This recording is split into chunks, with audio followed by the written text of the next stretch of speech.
Une voiture télécommandée! Merci papa pour ce cadeau qui ne correspond pas au stéréotype de genre. De rien, ma chérie. Je suis un père moderne.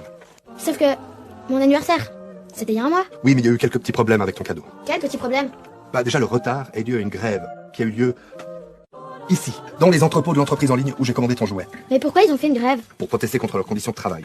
Tu comprends? Les employés de cette entreprise travaillent très dur. Et en plus, à cause de la crise sanitaire, les commandes ont explosé et on leur a demandé de faire des tas d'heures supplémentaires. Mais ils sont payés plus. Mais pas forcément, parce qu'on leur fixe des objectifs très difficiles à atteindre, et s'ils n'y arrivent pas, eh ben on leur retient une partie de leur salaire. Et puis, ils sont surveillés en permanence, et ils n'ont que très peu de temps de pause, à tel point que plusieurs d'entre eux se promènent avec une bouteille.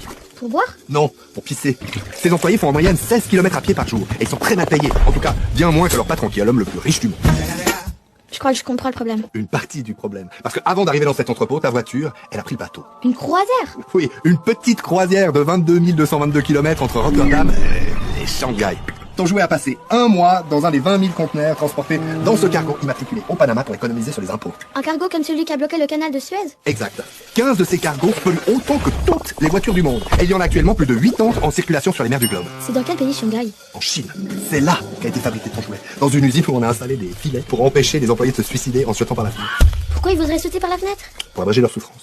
Pourtant, même sans suicide, leur espérance de vie n'est pas bien élevée à cause de toutes les vapeurs toxiques qu'ils respirent. Comme l'hexane, par exemple, qui est interdit partout au monde, sauf en Chine. J'ai compris. Attends.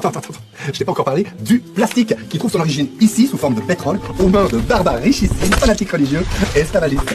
Plastique qui bien souvent termine dans le ventre des oiseaux, puisqu'il est très difficile à recycler. C'est bon, papa. Et puis il y a la batterie de ton jouet, qui est un agglomérat de tout un tas de composants, avec notamment du coltan, qui est un minerai qu'on trouve au Congo, dans des mines, où il est extrait par des enfants, sous le joug de soldats, qui ont exterminé leur père et mutilé sexuellement leur mère. Papa! Tu peux te la garder, ta voiture de merde.